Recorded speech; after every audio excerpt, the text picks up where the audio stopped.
Bom dia, meus amigos. Estou aqui de novo, Heleno Lopes. Eu estou na casa do meu amigo irmão Jairo, aqui no Passaré, em Fortaleza, Ceará, Brasil. Hoje é o dia 23 de julho de 2023. O tempo já está passando ligeiro. Hoje é domingo. Olha, eu vou falar hoje sobre estupro de vulnerável, que eu prometi tantas vezes e não falei. Mas principalmente agora, que uma pessoa, um advogado, outra pessoa amiga, me mandou uma súmula com vários acordos, citações do STJ, em um caso escabroso de estupro que eu vou comentar. Eu quero também dar um conselho à ministra Carmen Lúcia, ao ministro Edson Fachin, ao ministro Gilmar Mendes, ao Toffoli, Esse aí não precisa dar mais nenhum conselho aí não, Luiz Roberto Barroso, a Rosa Weber, também Alexandre Moraes não, né? Sabe por quê? O conselho que eu dou: vocês têm que andar de carro blindado até contra tiro de morteiro, de fuzil, de metralhadora, de míssil. Entendeu? Aí, porque o Alexandre Moraes experimentou lá, irmão. Eu sou contra a agressão física, mas um xingamento, Lula, ladrão, tem lugar na prisão, eu sou a favor disso aqui. Aí, vamos fazer os pais aqui, pessoal. Eu não sei nem o que eu digo. Vamos falar aqui, nesses parênteses, o desarmamento, a limitação dos CACs. Daqui a pouco eu faço o que eu ia falar. Os CACs, não sei o quê. O cara que tem coleção, o cara que tem 70 armas, reduzir para 16 e tudo. Eu acho que deviam fazer um pacote desse. Era para desarmar o pessoal do Complexo do Alemão, o Complexo da Maré, aqueles complexos ali no centro da cidade do Rio de Janeiro, Paraisópolis, São Paulo. Mas duvido. Vocês vejam que o Flávio Dino, para estar no Complexo da Maré, não foi nem com segurança. Mas como a facção lá do Rio Grande do Norte é contrária a ele e ao projeto de governo da Fátima Bezerra, ele foi todo munido de muita segurança. Eu acho ridículo o que se faz todos os dias. Vamos ver o Lula aí. O Lula, lembrar os senhores, o Luiz Inácio Lula da Silva, ele é analfabeto, aprendeu a ler, até que lê mais ou menos, né? Os discursos dele são escritos, apesar de ter alguns erros de português, mas quando ele sai do script, ele dá aquela cacetada e sai de dentro dele o que ele realmente é, que é um mentiroso, safado, sem vergonha. Ele dizer lá, em Cabo Verde, aliás, Cabo Verde, pessoal lá, tem o crioulo, é uma língua criada por ele. Todo cabo-verdiano é bilíngue. Desculpe aí. Tem o crioulo, que é a língua deles. Eles falam o português, mas para enrolar entre a polícia, eles falam crioulo, né? Ninguém entende. Ali a cidade de Viana, ela é a capital política. E a cidade de Praia é a capital oficial. José Maria Guedes, ele é o presidente, mas é uma possessão portuguesa. Eu digo isso que eu conheço lá de dentro mesmo, viu, pessoal? Aí ele vai dizer lá que agradecer a África, os africanos, porque mantiveram o Brasil, o progresso, 350 anos de escravidão, ele calculou até errado. Se for contar de 1500 a 1888, são 358 anos de escravidão. Eu acho que é o seguinte, cada vez que Lula abre a boca, ele destrói o nome dele, destrói o Brasil, só não destrói porque está todo mundo sabendo que ele está implantando no Brasil a mesma coisa que está na Nicarágua e na Venezuela. Agora mesmo, os jornais franceses, especialmente o Le Monde, jornais espanhóis, italianos, portugueses, as lives vindas de Portugal através da internet, a gente ouve tudo. Jornais americanos, especialmente o New York Times, tantos outros, narram, tintim por tintim, quem é o Lula, quem é Alexandre Moraes, quem é Luiz Roberto Barroso, e o nome de cada um dos ministros e do Lula, e também do Flávio Dino, já está bem conceituado. Esses nomes estão mais sujos do que purê de pato no mundo todo. Tanto é verdade que qualquer ministro, é o conselho que eu dou, Carmen Lúcia e companhia, vocês que não saem do Brasil, vocês tenham cuidado. Aqui no Brasil está certo, a negada pode disparar alguma coisa contra o carro de vocês, mas o carro sendo blindado, o pessoal aqui não tem fuzil nem metralhadora não. Mas pegar uma metralhadora Brown .50, aí é difícil, né, pessoal? Então, cuidado. Vamos dizer mais uma coisinha aqui, pessoal. O Celso, ministro Alexandre de Moraes, ele chegou em Roma, contratado para uma palestra lá, através de travessa, como diz o Matuto, de empresário rico. Ele não foi por conta própria, nem em nome do governo brasileiro, muito menos do Supremo Tribunal Federal. Aí ele foi com o filho dele, a mulher, dizer que foi hostilizado pelo cidadão lá, no aeroporto de Roma, que eu tenho o prazer de conhecer o aeroporto, e estavam de regresso para o Brasil. E o empresário diz as coisas, tudo vai ser de acordo com o que está na gravação de vídeo que a Itália vai mandar para o Brasil.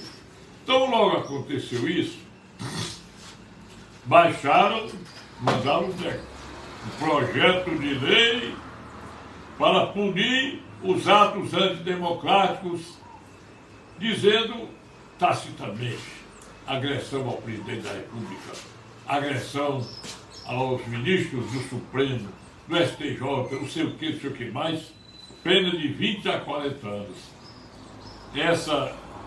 Essa regra aí é inconstitucional, porque ela vai indiretamente dizer que quem faz manifestação de rua é praticar atos antidemocráticos. Ouviu, doutora Tânia Coutinho? Eu sei que você está me assistindo, viu? Sônia Viana, minha irmã, está assistindo. Marcos Almeida, de São Paulo.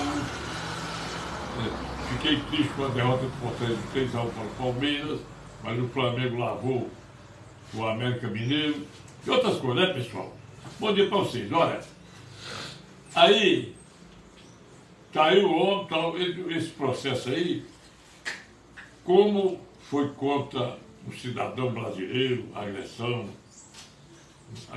talvez física e agressão moral, é um crime, são crimes que devem ser, João Vitor ali, devem assinar os equívocos, devem ser crimes a serem investigados em primeira instância. Pronto, Luiz agora. Primeira instância, quem me escreve uma coisinha, mas deu passar, né? Mas eu daria um conselho, não, dentro da minha ótica. O artigo 5º, inciso 16 da Constituição Federal estabelece o direito de reunião pública, manifestação pública, com prévio aviso às autoridades policiais. Então esse artigo aí é uma cláusula pétrea esse aí não pode. Eu acho que não precisa nem emenda à Constituição para o que eu vou dizer. Porque se o artigo 102 da Constituição Federal é claríssimo quando diz que os ministros do Supremo são os guardiães da Constituição Federal, pode ser também guardiões da Constituição Federal, para que uma emenda para obrigá-los a cumprir? Eu acho que desse projeto, o artigo 1º desse projeto deve ser logo: ficam obrigados os ministros do Supremo Tribunal Federal, eles, os ministros do Supremo Tribunal, do STJ, do TSE, e todos os juízes, promotores, servidores públicos, presidente da República, todos ficam com a obrigação de cumprir a Constituição Federal. Porque todo juiz, de primeira instância, quando você vai entrando, primeira entrância, que é a entrância primária, você está no começo de carreira, ele jura cumprir a Constituição e as leis do país. Porque o senhor ministro Alexandre Moraes, porque que ele jurou e não cumpre? Para que maior escândalo nós vivemos, que de tolerável situação deles dando decisões contra a lei. Vou lembrar aqui uma coisinha para vocês. Ó, aquela decisão do ministro Marco Aurélio de Mello, antes de sair da aposentadoria, aquilo ficou aqui na minha garganta. Porque ele pode ser bonzinho, dar suas opiniões, era melhor ficar calado. Quando ele mandou soltar o André do Resto, qual foi a desculpa? A desculpa foi porque, meia-noite, porque o juiz não renovou a prisão preventiva, que só vale por 90 dias. Quando eu disse aqui, para todo mundo saber, a própria jurisprudência de todos os tribunais é no sentido de que, quando há excesso de prazo, artigo 648, inciso 2º do Código de Processo Penal, combinado com o artigo 5º, inciso 68 da Constituição Federal, e 77 também, que é o habeas corpus. O habeas corpus, quando impetrado, contra a autoridade coatora, a autoridade que vai julgar o habeas corpus só pode conceder liminar, primeiro, se baixar um pedido de informações ao juiz coator, juiz ou tribunal coator, para depois da informação, aí sim, o tribunal pode dizer: não, é porque o processado muito acúmulo de trabalho, não sei o quê. Eu digo a vocês, 98, 99%, eu posso dizer seguramente, todo habeas corpus liberatório, por excesso de prazo, até hoje eu não consegui um só. Porque o excesso de prazo, com a informação do juiz convincente ao órgão que vai decidir, aí ele nega liminar, nega provimento ao final, entendeu? Agora, o André do Resto, não, o cara fica lá, habeas corpus com o alvará, meia-noite, 1 da madrugada, o advogado dele lá na beira do computador do presídio, puxa o alvará, que não tem mais negócio de levar o alvará em mão, não.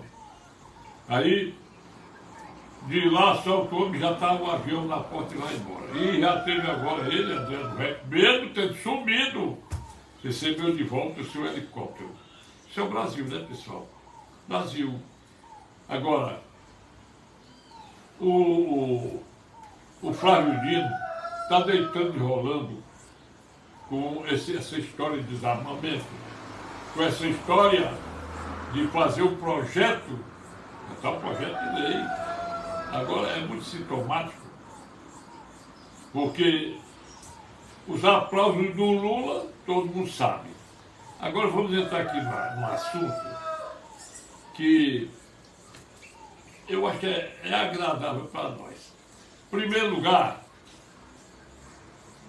serão realizadas eleições ao ano na Espanha e a direita já está na frente, porque Hugo Carvajal, general Hugo Polio Carvajal, Hugo Armando Cabral, conhecido por Folho, general da inteligência venezuelana, foi preso lá em Madrid, procurado pela polícia, e ele abriu o bico e disse um bocado de coisas, inclusive por escrito. Essa menina, que é jornalista, a Cristina Segui, narrou tudo.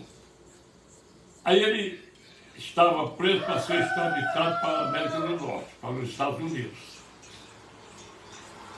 Com essa extradição, o medo dele era pegar a prisão perpétua na América do Norte. Não sei o que houve, que ele é um galo cantando aqui na casa do Jara, que lembra muito da minha mãe, saudosa mamãe. Aí, ele já está em território americano. Isso aliviou muito até o Podemos, que é um partido comunista lá da Espanha, está fraco, fraquíssimo. Vamos ver o que o americano vai decidir, porque ele diz que ele despejou toneladas de droga na América do Norte. E ele foi quem disse: Foro de São Paulo continua mais vivo do que nunca. Foro de São Paulo custeou eleições do Lula, Dilma e o pessoal do PT e outros comparsas.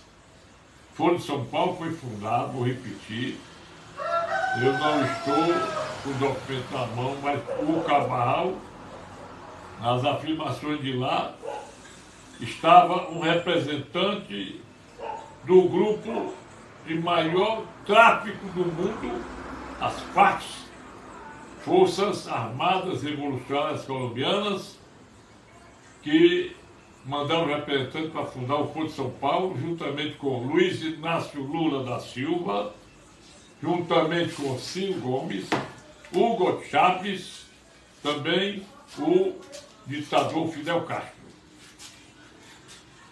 Para o ano também haverá a realização de eleições da Venezuela. Aí, o pessoal diz que a Venezuela não é ditadura, é um governo autocrático. Eu não sou por isso não.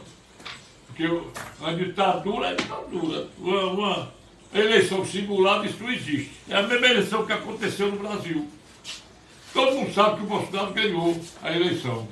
Eu, pelo menos, eu não tolero ouvir a voz do Lula, porque eu estou mais com o levantamento feito por instituto lá dos Estados Unidos e pelo Instituto Porto Legal, que diz que o Bolsonaro ganhou no segundo turno, mas o ministro da Estaduais disse que isso era atentado à democracia e aplicou 22 milhões e 991 mil reais de multa ao PL.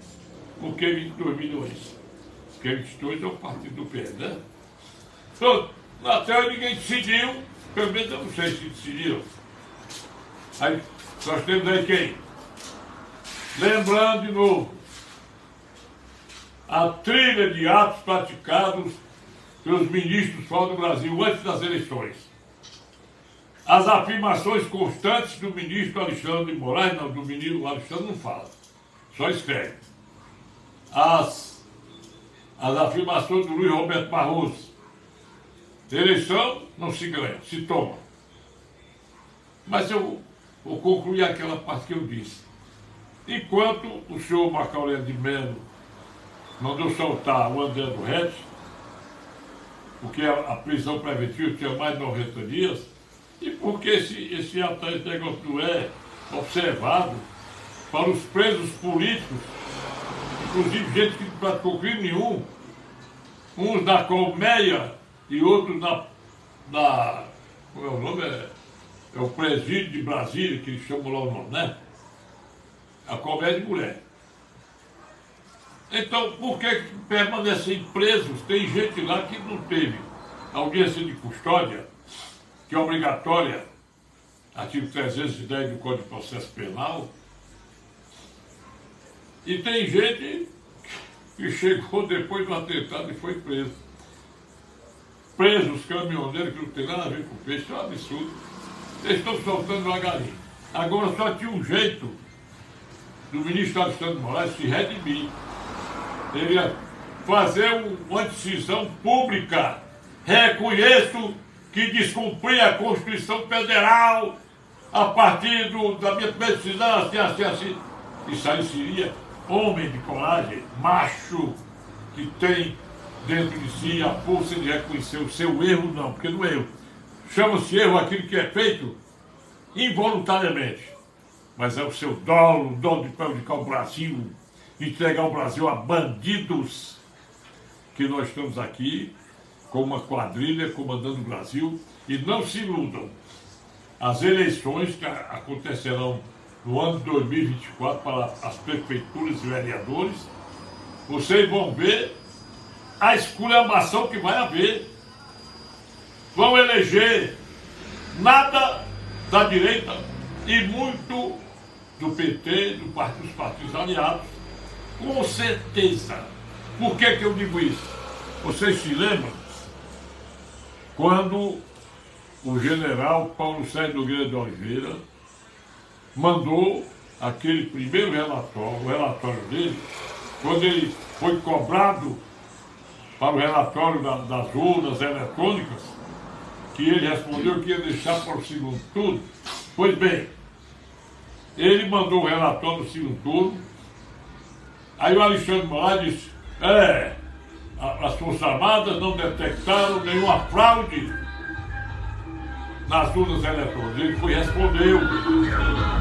respondeu que a palavra fraude não existiu em nenhum momento do relatório e que existem pontos a serem corrigidos no código fontes, que é onde se faz o somatório das urnas eletrônicas. Olha bem, por sua vez o PL mostrou um bocado de contradições, erros, gente morta que votou. Tem um ministro, não sei se foi o Roberto Barroso, que ele disse, ninguém pode evitar que o mesário aproveita alguém que morreu, não veio para a sessão e volta. Eles dizem isso. Então, aí vem isso aí, vem informação dos Estados Unidos, dizendo que houve fraude na eleição de 2018. Aí diz mais, houve fraude na eleição de 2022. Em 2018 isso aí nem se fala, que o hacker foi que foi para a imprensa e divulgou tudo. Agora, ridículo é esperar usar essas mesmas urnas eletrônicas, que quando o ministro deu a nota reprovando a afirmação do ministro Alexandre Moraes, ele disse, tem fatos a serem examinados. No Código-Fontes, por exemplo. Qual é a resposta do Alexandre Moraes? Para esta eleição não dá, para a próxima sim. Qual é a próxima? 2024. Qual foi a providência que o senhor ministro Alexandre Moraes, presidente do TSE, adotou para corrigir aquilo que o relatório das Forças Armadas pediu? Porque mostrar aos embaixadores o Código-Fontes é uma coisa, e mostrar aquele inquérito das eleições de 2018 foi ele mostrado pelo presidente Bolsonaro na época. Com essa amostragem é que acharam que o presidente tem que ser caçado, ter seus direitos políticos suspensos. Mas aí vem o Roberto Barroso e confirma publicamente que nós derrotamos o Bolsonaro. Nós derrotamos o Bolsonaro. Ele não usou a palavra eu derrotei, não. Nós, referindo-se aos ministros do Supremo e do TSE. Agora veja uma coisa. Aí ele dá uma nota de retratação. Repete que nós derrotamos o bolsonarismo, mas aqueles que votaram, de lá 58 milhões votaram no Bolsonaro, ele tem todo o respeito. Que respeito ele tem? Eu, por exemplo, votei no Bolsonaro. Todos os que votaram no Bolsonaro, ainda que não sejam de direita ou de esquerda ou de centro, são considerados bolsonaristas, até a próxima eleição. Porque nós temos que ver. Se eu tivesse votado no Lula, que eu, Ave Maria, meu Deus, eu era chamado de lulista. Isso aí é a coisa mais simples. Então, nem os embargos de declaração que o Bolsonaro deve dirigir ao TSE, já está no prazo porque as cortes estão de recesso, ele deve alegar que ele foi injustiçado por dois motivos. Primeiro, porque ele falou a verdade, mostrou a invasão do Código-Fonte das eleições de 2018, foi o que ele mostrou. E segundo, porque o Luiz Roberto Moura confirmou que eles escolheram Lula e derrotaram o Bolsonaro. Isso é o que eu entendo. Eu acho que todo burro entende, quanto mais o cidadão que sabe assinar o nome. Entendeu? É muito sintomático, doutor. Muito sintomático. Nós derrotamos o bolsonarismo e corrigiu com a mesma afirmação. Agora veja uma coisa. Vamos colocar aqui outro caso. Dentre as trilhas de tanta bagunça, tanta coisa inconstitucional, é ridículo. A ministra Rosa Weber melancolicamente está deixando o Supremo Tribunal Federal. Enquanto isso, o Flávio Dino não. O Cristiano Zanin vai assumir no dia 3 de agosto próximo, a primeira quinta-feira de agosto. Aí nós vamos ver o quê? Não vamos dizer nada, porque eu censurei, critiquei muito o Bolsonaro ter indicado e nomeado o Cássio Nunes Marques, que começou claudicante, achando que era certo unir-se aos inconstitucionalistas, mas ele se redimiu e passou a ser, com o André Mendonça, uma dupla de grande cumprimento da Constituição Federal. O Brasil está sem goleiro, atualmente deve ser o Cristiano Zanin, e só tem uma dupla de zaga muito boa que não aguenta os gols que estão marcados pelo resto da tropa com a inconstitucionalidade que nós assistimos a todo tempo. Então, eu quero ver também outra coisa, vou lembrar aqui que vocês talvez não se lembrem. Vocês se lembram quando decidiram que os crimes conexos que tenham corrupção mais crime eleitoral devem ser julgados pela Justiça Eleitoral, pelo TSE? Vocês se lembram disso? Até hoje, qual foi o processo criminal vindo da Lava Jato para o TSE que foi julgado, ou pelo menos notícia dele? Nunca teve, não é, pessoal? Nunca. A Justiça Eleitoral, vou mostrar aqui uma coisa para vocês, que vocês vão dizer, aplaudir comigo.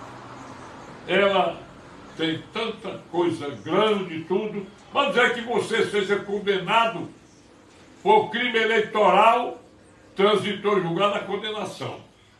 Sentença transitada em julgado condenando o candidato fulano tal e isso aqui.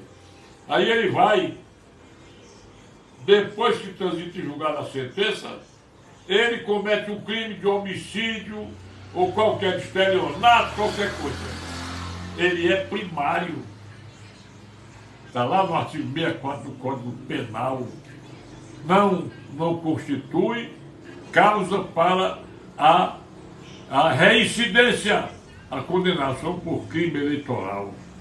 Então o cara que é condenado criminalmente pela Justiça Eleitoral não faz coisa julgada lá por coisa, acabou, não existe. Agora, vamos esperar. Agora eu vou dizer para você o seguinte, não acredito mais no Brasil. Acredito sim, ainda na nossa grande massa de democratas que ainda tem sangue vermelho e adora a bandeira verde e amarela, adora o hino nacional, adora a nossa Igreja Católica Apostólica Romana. Quando eu digo apostólica romana é porque a nossa igreja é do apostolado. Malgrado e triste o nosso Papa querer dançar para não desagradar o presidente do seu país, que é comunista, Alberto Fernandes, argentino. Também não discrimino a igreja evangélica, porque é a mesma Bíblia A Bíblia, inclusive o Corão, a Bíblia muçulmana, tudo, nós temos que respeitar.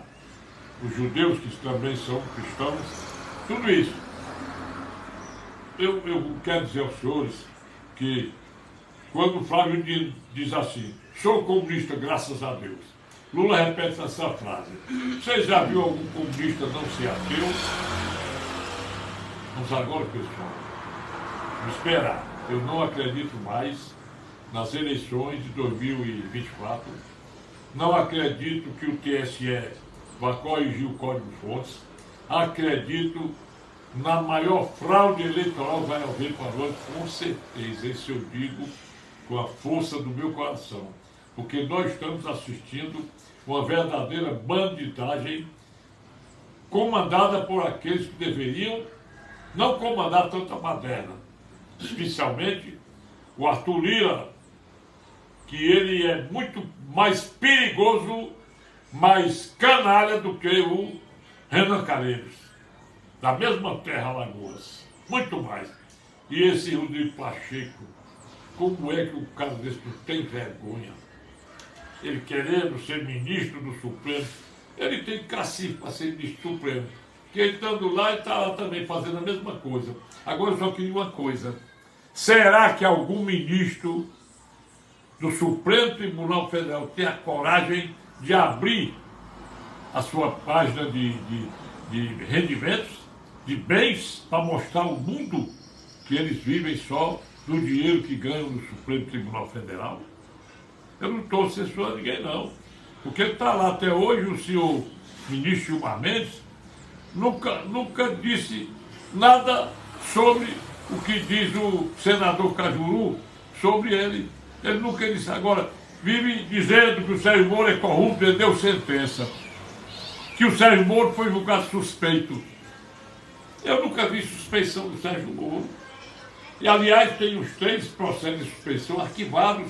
Quem quiser tem no site da Justiça Federal de Brasília, 12ª Vara Federal, ou 10ª Vara Federal, e consultar os processos do Luiz Inácio Lula da Silva, vocês vão ver. Porque o que eu aprendi, de acordo com os artigos 95 a 112 do Código de Processo Penal, que tratam da trilha de suspeições de juiz, desembargador, promotor, tudo. Toda exceção de suspeição é um processo dirigido ao próprio juiz. O juiz passa a ser réu na exceção de suspeição. Aí, quando ele não se julga suspeito, compete ao tribunal decidir, e tem vários outros. Agora, não posso acreditar num habeas corpus anulando por suspeição os processos do Lula, quando a ministra Carmen Lúcia era voto decisivo, que ela já tinha proferido, seria 3-2 a favor da democracia, e o Gilmar Mendes insistiu, e ela mudou o voto e ficou 3-2 por Lula. Aí decretar a suspeição. E você aí que está, você sabe o que é suspeição? Você sabe o que é imparcialidade? Você que é o Zé Mané lá do subúrbio? Ou você que tem certeza do que eu digo, que é direito, que é o homem de bem? Suspeição é quando o juiz sai da imparcialidade para ser parcial. Ou seja, ele sai do seu dever de não dar nada a mais do que o direito da pessoa que postula. O refrão mais conhecido é esse: a obrigação do Poder Judiciário é dar a cada um o seu verdadeiro direito. Ora, o juiz imparcial é aquele que julga de acordo com a lei, com a Constituição Federal. E o parcial é aquele que julga só a favor daquele partido político, a favor de alguém. Aí eu pergunto, vê se você me responde, fácil responder: quem é mais suspeito? Gilmar Mendes ou o Sérgio Moro? Toffoli ou Sérgio Moro? Quem é mais suspeito? Carmen Lúcia ou Sérgio Moro? Luiz Fux ou Sérgio Moro? Alexandre de Moraes ou Sérgio Moro? Está na cara que eles que decidem contra a Constituição são partidários da baderna de tudo quanto acontece no Brasil. Vamos botar nesse projeto de lei, vamos botar um destaque para ser aprovada uma emenda. Artigo 1º. Ficam obrigados os ministros do Supremo Tribunal Federal, do STJ, do TSE, juízes, todos obrigados a cumprir a Constituição. Não falarem publicamente sobre os processos. Podem dar entrevista, fazer o que quiserem, dar opinião fora daquilo que está no processo. Assim será feita a verdadeira democracia. Eu vi agora uma coisinha. Estupro. Mandaram-me uma súmula do STJ. A menina disse, não é para ter falado, mas agora foi bom porque veio essa súmula. Súmula é um resumo de várias decisões do tribunal. A súmula diz o seguinte, ora, a garota, 13 anos, grávida, teve um menino.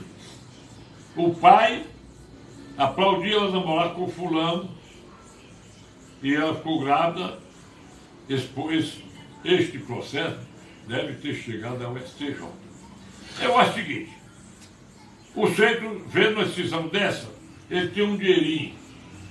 Aí ele procura uma garota bem novinha, 10 anos de idade, conquista o pai dela com dinheiro, com carro de presente e tudo, melhora a situação da família, aí pratica o estupro. Estupro de vulnerável, artigo 217-A do Código Penal. O que é o estupro de vulnerável? É aquela forma ilícita do autor do crime quando aproveita a vulnerabilidade da criatura. Ele pode ser praticado contra uma menor de 14 anos, que a violência é presumida, ou praticado contra uma mulher ou um homem em estado de forma a não consentir. Você bota álcool ou droga para uma mulher, para ter relação com ela. E não é preciso nem relação carnal, nem relação sexual. Basta você praticar ato libidinoso com uma mulher que não tem poder de consentir, porque o cara deu álcool, deu droga, ou uma menor de 14 anos, cuja violência é presumida. O que eu faria? A denúncia tem que ser botar o pai, a mãe com o autor do estupro e o cara que praticou o estupro. Porque o artigo 29 do Código Penal diz do concurso de pessoas. Entendeu? Aí veio o 29, veio o 69, o 71, que são causas de aumento de pena. E se for o pai que pratica o estupro ou a mãe, ainda o pai pode pegar com a majorante da metade da pena. Ou seja, se o juiz aplicar 8 anos, aplica 12 na mãe, ou no pai, porque eles são coautores do crime. Isso é que eu penso, porque reprimir, se a lei é lei, dura lex sed lex. Bom dia para vocês todos. O J. Evangelista lá em Tatira. Bom dia para você. Roberto Gomes, radiodvc.com. Quero lembrar a todos que hoje às 10 horas da manhã, a Web Rádio Pajeú estará retransmitindo o meu programa Morrendo de Saudade, só a música dos anos dourados. Repeteco, às 2 horas da tarde, pela Estilo Web Rádio do meu amigo Joaquim Bezerra e pela radiodvc.com, difusora Voz do Cariri, que é de Missão Velha, retransmite FM 97,1 de Calcaia. Então eu convido o doutor Anastácio de Castro. Bom dia, boa tarde, boa noite para você. Grande locutor de esporte da Cidade AM e da Jovem Pan News Fortaleza. Ouvi o jogo todo com você. Eu assisti na televisão, desliguei o som da televisão para ouvir você. Mas Anastácio, isso mesmo. Jogo é jogo, né? Anastácio de Castro. Tony Mazzoli. Também você não estava no pedaço, né, Tony Mazzoli? Pegou o cacete lá do trabalho da Rádio Cidade e da Jovem Pan News, né, Fortaleza. É muita gente para dar. Você, Marcelo Almeida, São Paulo, bom dia. Você também, Eduardo Monte. Sônia Viana, doutora Tânia Coutinho. Para vocês todos. Bom dia, boa tarde, boa noite. Vou dar o meu zap para vocês. Curtam, compartilhem, passe adiante este vídeo, porque é a voz da verdade do direito. Meu zap, DDD 85 999-453883. Até domingo, se Deus quiser.